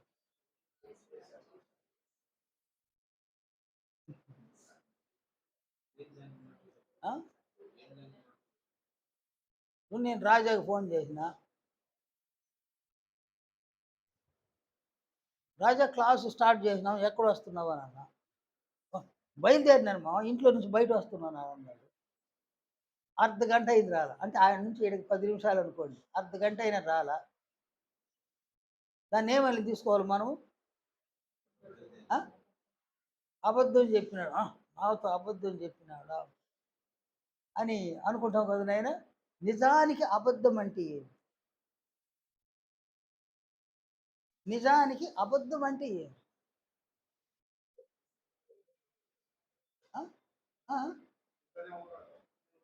అది కాదయ్యా. నిజానికి అబద్ధం అంటే అతను చెప్పిన అబద్ధాన్ని బట్టి నాకు ₹10 నష్టమైనా, లేక ఒక ₹100 నష్టమైనా, ఒక ₹1000 ఆ అబద్ధం వల్ల నేను కోల్పోయినా అది అబద్ధం అన్నమాట. ఏది అబద్ధము? అది అబద్ధం. ఆ ఇంట్లో ఉండి ఏదో చిన్న పని రాలేకపోయినాడు. చిన్న పనే కానీ రాలేకపోయినాడు. నన్ను తోసుకోలేకంతో వచ్చేస్తున్నాడు అన్నాడు. మనిషిని తోసుకోలేకుండా వస్తున్నాను అని అన్నాడు అనమాట. సరే అంటే రాలా. దాని వలన నాకేం నష్టం కలదు. ఇది అబద్ధం ఎట్ట అవుతుంది? కొంచెం ఆలోచించేయండి ఆయన. అది అబద్ధం ఎట్ట అవుతుంది? అది నన్ను నొప్పించకుండా ఉండడానికి చెప్పినాడన్న, అంతేగాని అది అబద్ధం కాదు. అబద్ధం అంటే ఏంది? నాకేదైనా నష్టం అబద్ధం చెప్పడం వల్ల నాకు నష్టం కలగదు. అది నిజంగా అబద్ధం. అటువంటిది ఏదైనా ఉందా నాయనా? నష్టం కలిగించే అబద్ధాలు ఏదైనా ఉన్నాయా?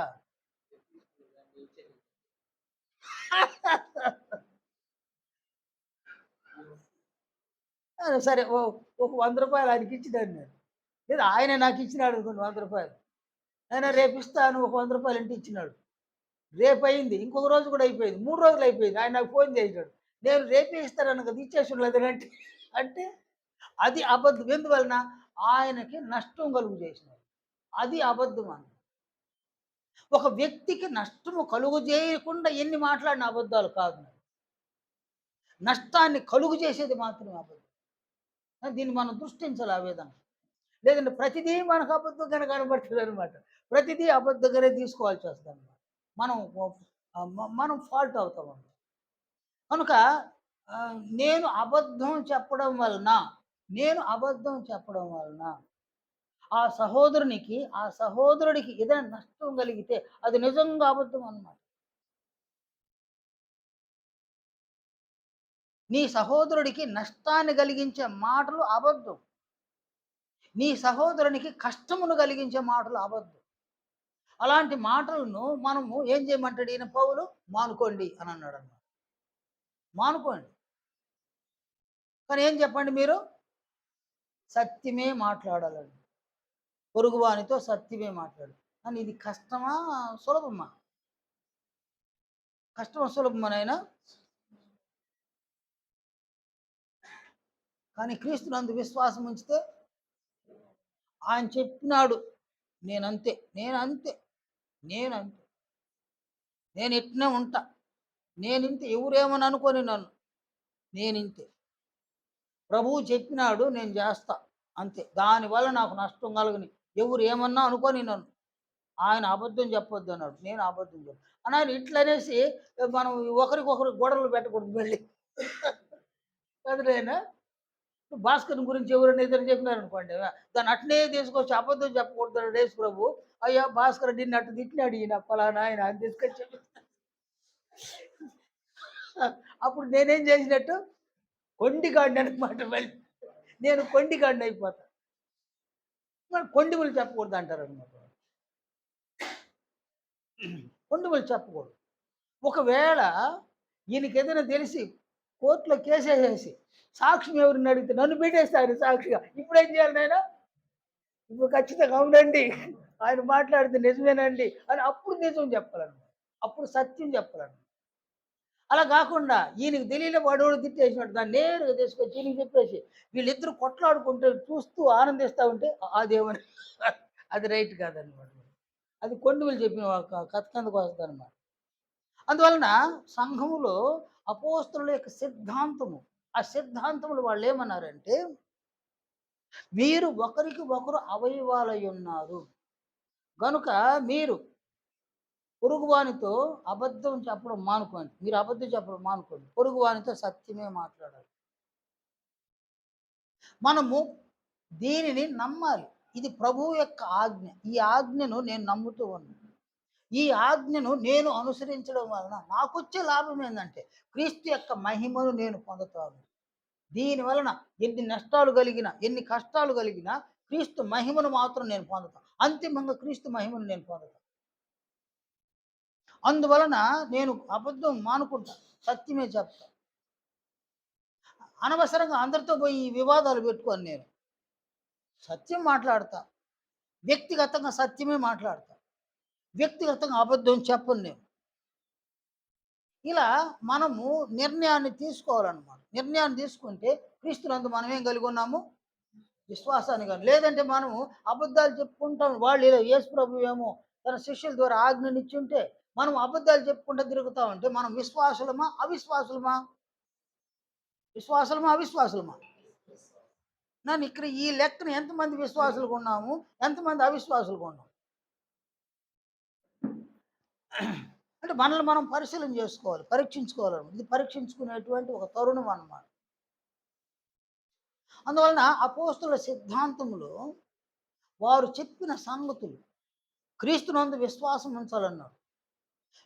ఏ ఏ విషయాల్లో విశ్వాసం ఉంచాలంటే ఈరోజు ఏం చెప్పినారు ఆయన వాళ్ళు?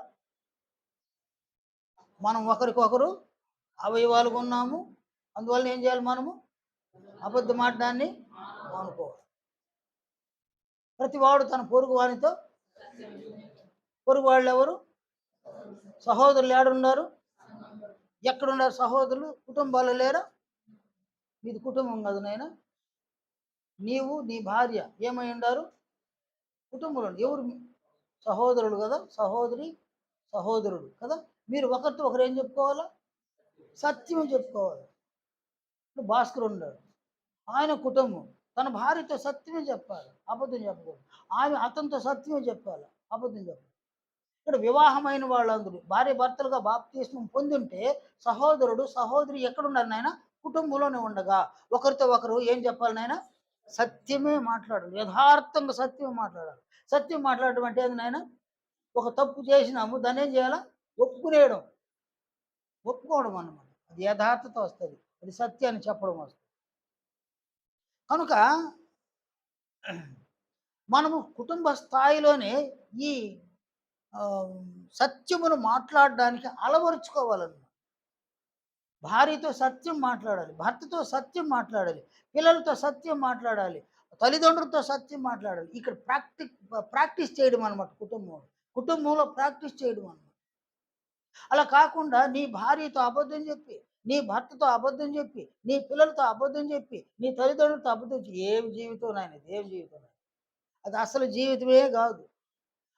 అందరూ ఆడ అబద్ధాలు చెప్పుకొని ఆదివారం వచ్చి కూర్చొని బుద్ధిగా ఈడ కూర్చుంటే ఏంది ఆయన ఆశ్చర్యకు చూడ్డాయన. ఆయన ఎట్టటోళ్ళరా వీళ్ళు ఆయన, ఎట్టటోళ్ళు వీళ్ళని చూడ్డా, ఆశ్చర్యకు చూడ్డా కదా నాయన. ఒకే కుటుంబం నుంచి గుంపు వచ్చేసినారు అబద్ధికులు, ఒకే చాట కూర్చున్నారు వీళ్ళు. వీళ్ళంటే నన్ను ఆరాధించేది. అబద్ధికులు ఆరాధన చేస్తే ఆయన అంగీకరిస్తాడా? అంగీకరించండి. ఒకవేళ ఆదివారం కూర్చున్నాడు పెద్ద ఆయన వచ్చి, మనం పాటలు పాడేటప్పుడంతా ఆయన మనల్ని చూస్తే ఏం గుర్తొస్తుంది ఆయనకి? అబద్ధికులు. సరేనా? మనం ప్రార్థన చేసేటప్పుడు ఆయన చూస్తాడు, అబద్ధికుడు ప్రార్థన చేస్తున్నాడా? సరేనా? నేను ఇక్కడ ప్రసంగం చేస్తున్నా, అబద్ధికుడు ప్రసంగాలు కూడా చేస్తాడా? కాబట్టి ఆయన చూస్తాడనమాట. అబద్ధికులు ప్రభురాత్రి భోజనం తీసుకుంటున్నారా? ఇవన్నీ కూడా ఆయన చూస్తాడనమాట. చూస్తే అది ఆయన మనసులో అలా పడిపోతే మేము ఏమి లాభం? లాభం ఏమి లేదన్నమాట. అందువలన సంఘములో ఉన్న మనము కుటుంబాల్లోనే ప్రాక్టీస్ చేయడు. నీ భార్యతో సత్యం మాట్లాడితే ఇక అందరితో సత్యం మాట్లాడతావు. నీ పిల్లలతో సత్యం మాట్లాడితే అందరితో సత్యమే మాట్లాడతావు. వాళ్ళతో అబద్ధం మాట్లాడితే ఇంకెంతమందితో అబద్ధం ఆడే ఛాన్స్ ఉండదు నాయన. అందరితో అబద్ధం చెప్పడం. కనుక నీ భర్తతో సత్యం మాట్లాడితే నువ్వు అందరితో సత్యమే మాట్లాడు. నీ భర్తతో అబద్ధం మాట్లాడితే ఇక అందరితో అబద్ధం మాట్లాడు. కాబట్టి ఇదేంది నాయన? కుటుంబం అనేది ఏంది నాయన? కుటుంబం, క్రైస్తవ కుటుంబం అంటే ఏంది నాయన? క్రైస్తవ కుటుంబం అంటే ఏం చేయడానికి కుటుంబాన్ని ఇచ్చినాడు ఆయన? కాదు నాయన, ప్రాక్టికల్ అన్నమాట. అక్కడ ప్రాక్టికల్ చేయాలన్నమాట కదా నాయన. ప్రాక్టికల్ ఉంటుంది అనమాట. ఏం ప్రాక్టికల్ ఆడ? అబద్ధం చెప్పకుండా సత్యమే చెప్పడం. ఎవరితో? నిన్ను కట్టుకున్న నీ భార్యతో సత్యం చెప్పు. నీవు కట్టుకున్న నీ భర్తతో సత్యం చెప్పు. ఇది కుటుంబంలో అది ప్రాక్టీస్ అన్నమాట. ఆ ప్రాక్టీస్లో మనం సక్సెస్ కావాలన్నమాట. అక్కడ నుంచి సంఘంలోకి వస్తే ఏం మాట్లాడతాం మేడం? సత్యమే మాట్లాడతాం. ఒక్కరవ అబద్ధం ఉండదు నేను కదా. వాళ్ళిద్దరు ఉన్నారు కదా, ఎవరు నేను వాళ్ళు? అననీయ సప్పీర. అననీయ సప్పీర ఇద్దరు వ్యక్తులు కదా నాయన. అపోస్తుల కార్యం 5వ అధ్యాయంలో వాళ్ళు పొలం అమ్మినారు. పొలం అమ్మేసి అపోస్తుల దగ్గర తీసుకొచ్చినారు. ఎంత తీసుకొచ్చినారు వాళ్ళు? కొంచెం తెచ్చినారు అనమాట. పేతురు అడిగినాడు, మీరు ఇంతకే అమ్మినారా అని అంటే ఆయన ఏమన్నాడు అననీయ? ఇంతకే, ఇంతకే సరే భార్య వచ్చింది కొంతసేపటికి. మీరు ఆ పొలాన్ని ఇంతకే అమ్మినారా అని అంటే, అవును ఇంతకని. అంటే ఆయన అంటాడు, మీరెందుకు పరిశుద్ధాత్మను మోసపుచ్చే విధంగా ఏకీభవించినారు అని అంటాడు. మరి అబద్ధం చెప్పడానికి ఎవరు ఏకీభవించినారాడ? భార్య భర్తలు ఇద్దరు ఏకీభవించారు. కనుక కుటుంబంలో భార్య భర్తలు ఇద్దరు అబద్ధం చేస్తే బయటకు వస్తే ఏం చెప్తారు వాళ్ళు? అంతా అబద్ధాలు. కుటుంబంలో సత్యం చెప్పడం నేర్చుకుంటే బయటకు వస్తే సత్యమే మాట్లాడాలి. కాబట్టి అది ప్రాక్టీస్ చేసేటువంటి ఒక వ్యవస్థ కుటుంబం అన్నమాట. దేవుని యొక్క వాక్యాన్ని ప్రాక్టికల్గా చేసేటువంటి ఒక వ్యవస్థ. అందువల్ల మనం కుటుంబ స్థాయిలో ఒకరితో ఒకరు సత్యం మాట్లాడడానికి నేర్చేసుకోవాలన్నమాట. అలవాటు అలవాటు చేసుకోవాలన్నమాట. ఇదివరకు అబద్ధాలు చెప్తున్నా, ఇక అబద్ధాలు చెప్పకుండా సత్యాన్ని మాట్లాడడం నేర్చుకోవాలి.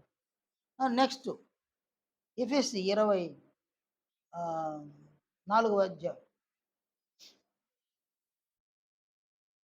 ఎఫెసీ 4వ అధ్యాయం 26వ వచనం చూడండి. అక్కడ ఒక సిద్ధాంతాన్ని ప్రతిపాదించినాడు పౌలు. నేను నేత తాగేకూడదు. ఇక్కడ ఒక సిద్ధాంతాన్ని ఆయన ప్రతిపాదించినాడు. తన అపోస్తుల ద్వారా క్రీస్తు ఈ సిద్ధాంతాన్ని ఆజ్ఞనిచ్చినాడు. ఏం చెప్పినాడు ఆయన? 26వ వచనం. ఎఫెసీ 4:26 వచనం. కోపపడుడి గాని పాపం చేయబోకండి. ఇది అపోస్తుల సిద్ధాంతం అన్నమాట. కోపము అనున్నది దైవ స్వభావం అన్నమాట.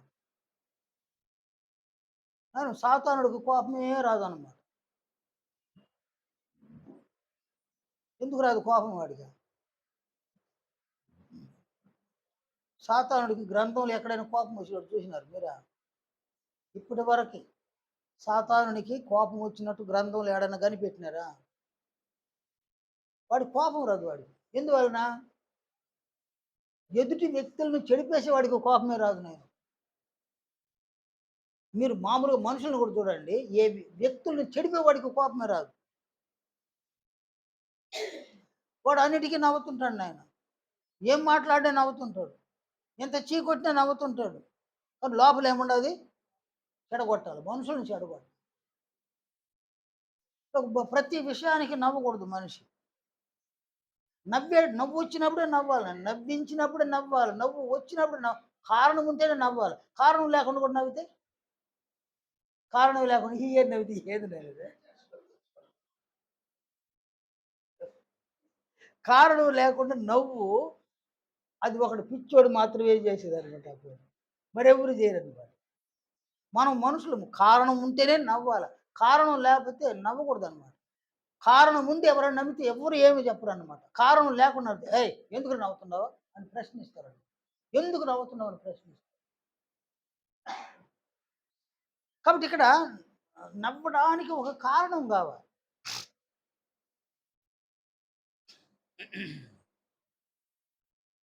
సరే, ఇక్కడ ఈయన చెప్పిన ఈ ఈ ప్రతిపాదన ఏంది నాయన? కోపపడుడి కానీ పాపం చేయబోకండి. కోపపడడం అనేది దైవ స్వభావం, సాతాను స్వభావం కాదు ఇది. సాతానుడు ఎక్కడ కోపపడ్డు, వాడు ఇతరులను చెడిపేవాడు. అందువల్ల వాడికి నవ్వేవాడు, కోపమే రాదు వాడు. కానీ దైవ స్వభావం, కోపపడడం అనేది దైవ స్వభావం. రోమపత్రిక 1వ అధ్యాయం 18వ వచనాన్ని మనం చూడగలిగితే అక్కడ ఒక విషయాన్ని మనం చూడవచ్చు అన్నమాట. రోమ 1వ అధ్యాయము 18వ వచనం. దుర్నీతి చేత సత్యమును అడ్డగించు మనుషుల యొక్క సమస్త భక్తిహీనత మీదను దుర్నీతి మీదను దేవుని కోపము పరలోకం నుండి బయలుపరచబడుతున్నది. అంటే దేవుడు కోపము అనేటువంటి ఈ స్వభావాన్ని కలిగి ఉన్నాడు అనమాట.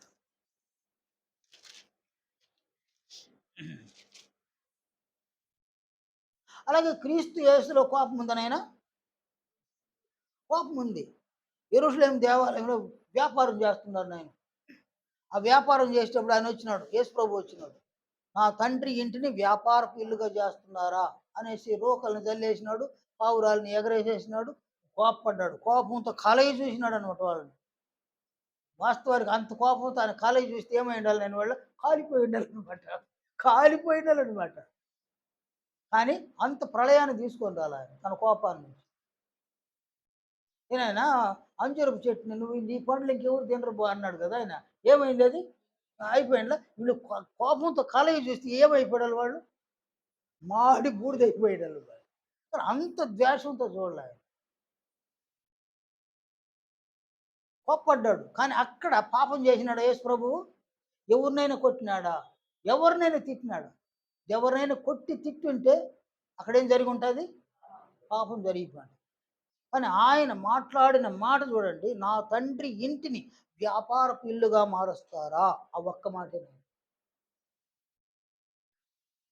రోకల్ని చల్లేసినాడు. చల్లేసిపోయి ఏరుకోపోండి అన్నాడు. ఏరుకొని ఎత్తుకొని వెళ్ళిపోండి బయట అన్నాడు. పావురాలను వదిలేసినాడు. ఇక అక్కడ గొర్రెలు కూడా ఉంటాయి, ఇప్పేసినాడు, వదిలేసినాడు.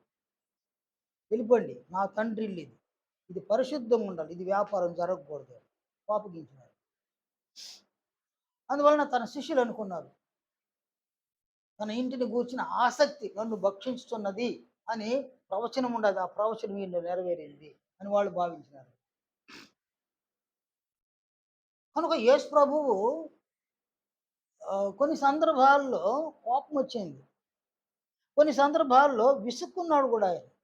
ఇకను నేను మీతో ఎంతకాలం ముందును ఎంతకాలం మిమ్మల్ని సహించును అన్నాడు అనమాట శిష్యుల్ని. ఒక మూగ దెయ్యాన్ని దెయ్యం పట్టినాడు తీసుకొచ్చినాడు ఒక ఆయన శిష్యుల దగ్గరికి. అయ్యా నా కొడుకు దెయ్యం పట్టింది, ఈ దెయ్యాన్ని తరిమేయండి అని అన్నాడు. వాళ్ళ వల్ల కాలేదు.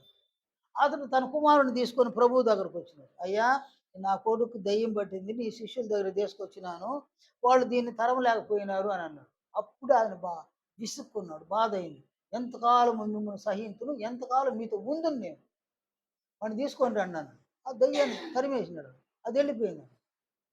కాబట్టి ఏంటంటే ఇంత పని మీకు నేర్పిస్తూ ఈ పని కూడా చేయకుండా పోతున్నారు అని అక్కడ ఏం కలిగింది ఆయనకి? కోపం వచ్చింది. కానీ మాటలు ఎలా మాట్లాడాడు ఆయన? దూషించడము, ద్వేషించడము, బూతులాడటము, కొట్టేయడం ఇవన్నీ చేసినాడా? ఒక టీచర్ ఉన్నాడు ఆయన, విద్యార్థి అతని మాట వినకపోతే ఏం చేస్తాడా? కొడతా ఉండలా? యేసు ప్రభు ఎవరికి టీచర్ నాయన? ఆయన శిష్యులకు టీచర్ కదా, కొట్టే అధికారం ఉండదు లేదా?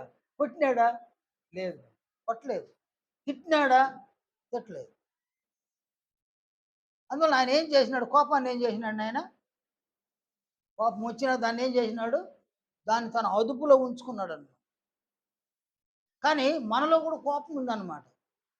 మనకు కోపం ఉంది. ఆ కోపము అన్ని వేళలా బయట కనిపించదు. కానీ కోపాన్ని కానీ రేపితే కోపం వచ్చేస్తాను. స్విచ్ బోర్డు ఉంది కదా, ఆ స్విచ్ బోర్డులో ఏలు పెడితే కరెంట్ షాక్ ఎట్ట కొడుతుంది నేను? స్విచ్ బోర్డులో ఏలు పెడుతుంది, సరని కొట్టేస్తుంది, కరెంట్ షాక్ పడుతుంది అనమాట. అలాగే ఎవరిలో ఉన్న కోపాన్ని ఆయన రేపేస్తే సరాని కోపం వస్తుంది. అంటే ఆ కోపం వచ్చినప్పుడు వ్యక్తి తన్ను తాను మర్చిపోతాడు. కోపం వచ్చినప్పుడు తను మర్చిపోతాడు. నేను మనిషిని కదా అన్న సంగతినే మర్చిపోతాడు. మనిషి అంటే ఏదైనా ఏముంటాడు నాయన? మనిషి అంటే ఏముంటుంది? మనిషి అన్నప్పుడు మానవత్వం ఉంటుంది అన్నమాట.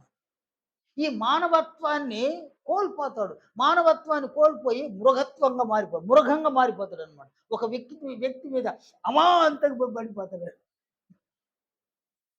ఎవరు చేసే పని అయినా? మృగం చేసేది. అంటే ఈ మృగం యొక్క స్థాయిలోకి ఎందుకు వెళ్ళినాడు అతడు? కోపం వలన అనమాట. కోపం వలన. మీరు చూడండి ఆయన, ఒక జింక మేస్తా ఉంటుంది, ఒక సింహము దాక్కొని ఉంటుంది అనమాట. దాగి దాగి దాగి దాగి అది దగ్గరకు వచ్చినా, లేక దాని వెనక్కి ఇది దగ్గరికి వెళ్ళినా 100 మీటర్ దూరం ఉంటే వేటాడుతుంది. 100 మీటర్ల దూరంగానే ఉంటే పోయి అమాంతగా దాని మీద పడిపోతుంది. జింక ఎంత నాయన? ఒక క్రమ ఉంటుంది. ఇది ఎంత ఉంటుంది? 250 కేజీలు, 300 కేజీలు ఉంటుంది. ఇది పోయి 50 కేజీలు ఉండి దాని మీద పడితే అవుతుంది నాయన. అట్లా కోపం వచ్చిన వాళ్ళు భార్య మీదైనా లేక తన శత్రువు మీదనైనా అమాంతంగా పోయి పడిపోతారు. అమాంతంగా పడి వాళ్ళకి చేయవలసిన కీడంతా చేసాడు. వాడు మాటల ద్వారా కీడు చేయడం, అపాయాన్ని తలపెట్టడం వల్ల కీడు చేసేడు. వాళ్ళు దీనంతటికి కారణం ఏంది నాయన? క్షణమాత్రం వచ్చిన కోపం అన్నమాట. కానీ ఈయనేమంటాడు? ఒక సిద్ధాంతాన్ని ప్రతిపాదించినాడు. ఈయన ఏ సిద్ధాంతాన్ని ప్రతిపాదించినాడు? కోపపడుడి కానీ పాపం చేయకు. యేసు ప్రభు కోపపడ్డప్పుడు పాపం చేసినాడా? లేదు కదా. యేసు ప్రభు కోపంలో కూడా ఎంత జ్ఞానంగా మాట్లాడగలిగినాడో. మనము సహితము మనకు కోపం వచ్చినప్పుడు మనము సహితము జ్ఞానంగా మాట్లాడడానికి మనం అలవాటు పడిపోవాలి నేను. అంటే ఇక్కడ కోపం వచ్చినప్పుడు మనల్ని మనం మర్చిపోవడము అలా చేయకూడదు అనమాట. కోపం వచ్చినప్పుడు కూడా నేను నేను అన్నటువంటి నన్ను నేను గుర్తించాలన్నమాట. నేను ఎవరిని నేను ఎవరిని? నేను కోపం వచ్చింది నాయన. నేనెవరిని? నీ కోపం వచ్చింది నాయన. నువ్వెవరు నువ్వు? కాదయ్యా. ఇప్పుడు ఈ వాక్యాన్ని అనుసరించి మాట్లాడుతున్నాను. నాకు కోపం వచ్చింది, నేనెవరిని? సేమ్ టైం నీ కోపం వచ్చింది, నువ్వెవరు? నేనా? నీ కోపం వచ్చింది, నువ్వెవరు నువ్వు? నేనా?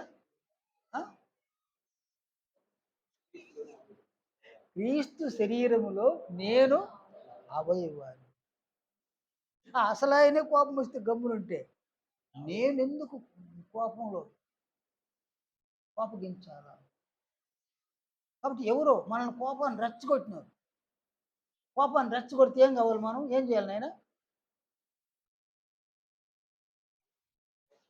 ఎవరైనా మాట్లాడుతున్నాడు నాయన, మనం తడతాం. కూల్ అయ్యిర్రా, నీ కూల్ అయ్యిర్రా అని అంటుంటాం. కూల్గా ఉండాలంటే తన్నీళ్ళు పోయాలి వాడి మీద. అది కాదు. అంటే కోపగించుకోబోక అని వాడిని మనం తడతా ఉంటాం. వాడు ఏదో మనం తడతా ఉన్నాం కాబట్టి కొంచెం కొంచెం అటు గమ్మునుంటాడు. వాడు ఇంకా కోపం రేపుతాడు. వీడేమవుతాడు నాయన? వీడు రెచ్చిపోతాడు. కానీ మనము ఎవరిని చూడాలా? విశ్వాసమునకు కర్తయు దానిని కొనసాగించువాడునని యేసు వైపు చూడాలి. ఎందువలన? పాపాత్ములు తనకు వ్యతిరేకంగా చేసిన తిరస్కారం అంతయు ఆయన ఏం చేసినాడు? ఓర్చుకున్నాడు. నువ్వు బీల్జిబూల్ అన్నారు, ఏం చేసినాడు ఆయన? ఓర్చుకున్నాడు. నువ్వు దయ్యం పట్టిన వాడివి అని అన్నారు, అని ఓర్చుకున్నాడు. నీవు సమరయుడివి అని అన్నారు, అని ఓర్చుకున్నాడు. ఆయన అనేక విధాలుగా కోపాన్ని పుట్టించిన అని ఏం చేసినాడు? ఆయన ఓర్చుకున్నాడు. ఓర్చుకున్నాడు. అంతటి ఓర్పుని మనము కూడా కలిగి ఉండాలన్నమాట. మన కుటుంబాలను ఉండవు. భార్య ఏదో మాట్లాడింది, కోపం వచ్చేస్తుంది. నేను చిన్న కోపం కాదు నేను, కానీ ఏం చేయాలి నేను? ఓర్చుకోవాలి. భర్త ఏదో మాట్లాడినాడు, ఓర్చుకోవాలి. కాబట్టి ఇక్కడ ఒకరిని ఒకరు ఓర్చుకోవడం, ఒకరిని ఒకరు సహించడం అన్నమాట. సేమ్ టైం నీ సహోదరి ఏదైనా మాట్లాడేసినారు, ఏం చేయాలి నాయన? ఓర్చుకోవాలి. ఎందుకు ఓర్చుకోవాలా? ఎందుకు ఓర్చుకోవాలి? మనం ఎందుకు ఓర్చుకోవాలి? మనం మనుషులు కదా, మనం ఎందుకు ఓర్చుకోవాలి? ఎందుకు ఓర్చుకోవాలి? అయినా అట్టని ఓర్చుకోవాలి మనం. అట్టని కాదు, ఒక కారణం కావచ్చు. ఓర్చుకోవాలి. ఎందుకు ఓర్చుకోవాలి మనము? క్రీస్తు శరీరంలో ఇవంటి ఎట్టబట్టి అట్ట మాట్లాడితే ఓర్చుకోవాలి మనము? యక్షకల. కానీ ఓర్చుకోవాలి. ఎందుకు ఓర్చుకోవాలా? నాయన నిన్ను దూషించిన వాడు ఎవరైనా, నీకు కోపాన్ని రేపిన వాడు ఎవడైనా, వాడు మరొకసారి ఎప్పుడైనా ఒక సత్క్రియను నీ ద్వారా పొందగలిగే అవకాశం వస్తే నీవు వానికి సత్క్రియ చెయ్యాలి అని అంటే నీవు వాడిని ఎంత మాట్లాడేస్తే నువ్వు చేయగలుగుతావా? నువ్వు చేయలేవు. క్రీస్తు మహిమను పొందగలుగుతావా? పొందలేవు. సరే, వాళ్ళు సరే తెలిసి మాట్లాడినారో తెలియక మాట్లాడినారు, నేనైతే నోరు విప్పను.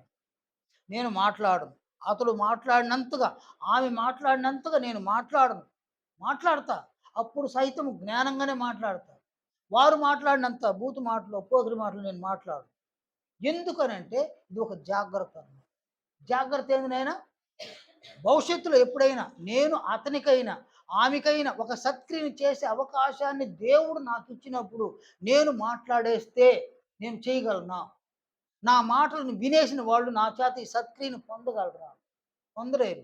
నేను చేయలేను, వాళ్ళు పొందలేరు. అలా పొందకపోతే దేవుడిచ్చిన ఒక అవకాశాన్ని నేను సద్వినియోగం చేసుకోకపోతే క్రీస్తు మహిమను ఎలా పొందగలను నేను? అందువలన నేను ఓర్చుకోండి. తిమోతికి రాసిన 2వ పత్రిక. ఈ పత్రికలు చూడండి, ఒక ఒక సువార్థికుడుగా పౌలు చేసినటువంటి పనిని చూడండి.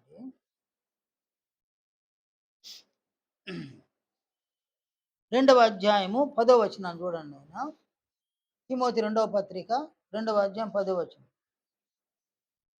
అందుచేత ఏర్పరచబడిన వారు నిత్యమైన మహిమతో కూడా క్రీస్తు యేసునందలి రక్షణ పొందవలనని నేను వారి కొరకు సమస్తము ఓర్చుకొనుచున్నాను. ఎవరి కొరకు నాయన? ఎవరికి బాప్తిస్మం ఇచ్చినాడు, ఎవరు సంఘంలో ఉన్నారు, వారు క్రీస్తు యేసునందు రక్షణ పొందాల. రక్షణ పొందాలంటే క్రీస్తు మహిమను వారు పొందాలి. అందువలన వారి విషయంలో నేనేం చేస్తున్నాను? ఓర్చుకుంటా ఉండ ఓర్చుకుంటా ఉండ పరిస్థితిని చూడండి. ఆయన ఒక సంఘానికి వెళ్ళక ముందే ఆ సంఘానికి పత్రికను వ్రాస్తూ ఆయన చెప్పినటువంటి ఈ మాటలు చూడండి. ఆయన ఇలా అన్నాడు అనమాట. కొరింథీ 2వ పత్రిక 12వ అధ్యాయం 20-21 వచనాలన్నమాట. ఒక సంఘానికి వెళ్ళాలి ఆయన. ఆ సంఘానికి వెళ్ళక ముందు, అంటే కొరింథీ సంఘానికి ఆయన తిరిగి వెళ్ళాలి. వెళ్ళక ముందే ఆ సంఘానికి ఈ పత్రికలు ఇలా రాసినాడు అనమాట. 12వ అధ్యాయము 20-21 వచనాలు. ఎందుకనగా ఒకవేళ నేను వచ్చినప్పుడు మీరు నాకు ఇష్టలుగా ఉండరేమో అనియు, నేను మీకు ఇష్టడునుగా ఉండనేమో అనియు, ఒకవేళ కలహమును, అసూయయు, క్రోధములను, కక్షలను, కొండెములను, గుసగుసలాడుటలను, ఉప్పొంగుటలను, అల్లరులను ఉండునేమో అనియు, నేను మరల వచ్చినప్పుడు నా దేవుడు మీ మధ్య నన్ను చిన్నబుచ్చునేమో అనియు, మునుపు పాపము చేసి తాము జరిగించిన అపవిత్రత, జారత్వము, పోకిరి చేష్టల నిమిత్తము మారు మనసు పొందిన అనేకులను గూర్చి దుఃఖపడవలసి వచ్చునేమో అని భయపడుచున్నాను. అదనైనా ఇది ఒక భయం. ఎవరిలో భయము? సువార్థికుల భయం. వీళ్ళని ఏం చేసిన బాహాటంగా మాట్లాడచ్చు, కోపగించుకోవచ్చు వీళ్ళ మీద ఆయన. కానీ ఏం చెప్తాడా? ఆడ కోపమే లేదు, నేను ఓర్చుకుంటాను అంటాడు. క్రీస్తునందు వాళ్ళు రక్షణ పొందాల. రక్షణ పొందే విషయంలో నేను సమస్తాన్ని ఓర్చుకుంటాను. అక్కడేముండదు, ఆ సంఘంలో గుసగుసలు ఉన్నాయి, అల్లర్లు ఉన్నాయి, కక్షలు ఉన్నాయి కానీ ఆయన ఇవన్నీ సంఘంలో ఉన్నాయి. కానీ ఈయనేం చేస్తున్నాడు? ఆడ ఓర్చుకుంటూ ఓర్చుకుంటున్నాడు. కనుక ఒక సువార్థికుడు ఓర్చుకోవాలి, సంఘంలో ఉన్న వ్యక్తులు సైతం ఓర్చుకోవాలి. ఒక భర్త భార్య పట్ల, పిల్లల పట్ల ఓర్చుకోవాలి. ఒక భార్య తన భర్త పట్ల, పిల్లల పట్ల ఓర్చుకోవాలి. ఈ ఓర్పును మనం కలిగి ఉండాలంటే దేనికి ఫుల్ స్టాప్ పెట్టాలి? కోపమునకు ఫుల్ స్టాప్ పెట్టారండి. నేను కోపపడను. అది కొండే వచ్చి పైన మీద పడుతుంది, నా మీద పడ్డా నేను కోపపడను. ఎంత శ్రమ వచ్చినా, ఎంత పెద్ద హింస వచ్చినా నేను కోపపడను. నా ప్రభువు కోపపడ, నేను కూడా కోపపడను. ఈ కోపపడితే ఏం జరుగుతుంది నాయన? కోపపడితే పాపం అంటే ఏది నాయన?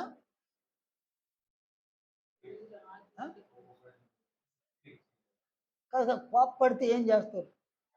కోపం వచ్చేసింది, కోపం తిరగడానికి ఏం చేయాలి? నెంబర్ 1 బూతులు ఆడాలి. బూతులు ఆడడం పాపమా కాదా? పాపం. కోపం తీరడానికి బూతులు ఆడడం. కోపం తీరాలంటే ఇంకో క్రియ ఏంది నాయన? కొట్టడం అన్న, దాడి చేయడం. ఒక వ్యక్తి మీద దాడి చేయడం. అది నీ భార్య కావచ్చు, నీ పిల్లలు కావచ్చు, ఎవరైనా కావచ్చు, వారి మీద దాడి చేయడం. కాబట్టి నీవు ఎవరిని బూతులాడినావో వాళ్ళు ఎవరున్నారు? పరిశుద్ధాత్ముడు ఉన్నాడు. వాళ్ళు క్రీస్తుని ధరించుకొని ఉన్నారనమాట. నీవు బూతులాడితే ఎవరిని బూతులాడినట్టు? నీ ప్రభువును బూతులాడి నీలో ఉన్న పరిశుద్ధాత్మను దూషించడం. నీవు ఒక వ్యక్తి మీద దాడి చేసినావంటే ఎవరి మీద దాడి చేసినావు? నీ ప్రభువు మీదనే దాడి చేసినావు, పరిశుద్ధాత్మ మీద దాడి చేసినావు.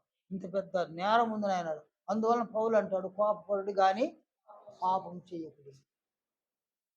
కోప్పడాలి, కోపం రావాలి. కోపం దైవ స్వభావం. కానీ కోపంలో మనము అదే దైవ స్వభావాన్ని వ్యక్తపరచాలి. ఆ కోపంలో కూడా జ్ఞానంగా మనం మాట్లాడగలం. దాన్ని మనం నేర్చేసుకోవాలండి. ఇది అపోస్తుల సిద్ధాంతం. కోపడు కానీ పాపం చేయకుడి అనేది అపోస్తుల సిద్ధాంతం. ఈ సిద్ధాంతాన్ని మనం అనుసరించాలి.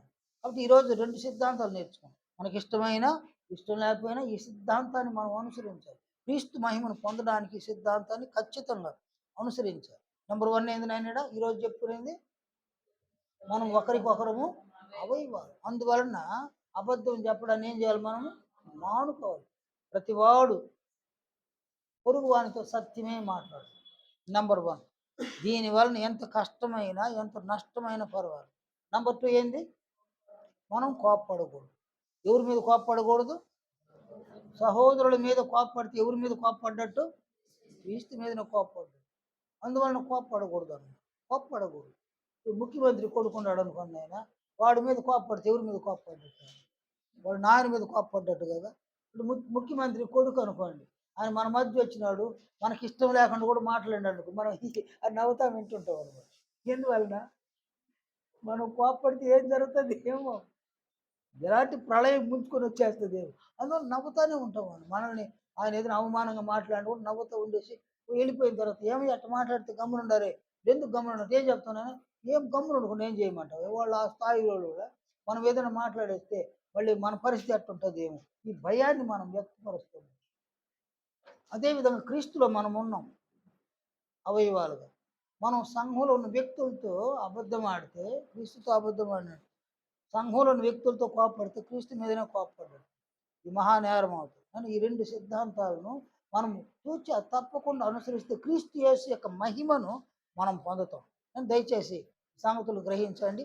చివరిగా మనం ప్రార్థన చేసుకున్నాము.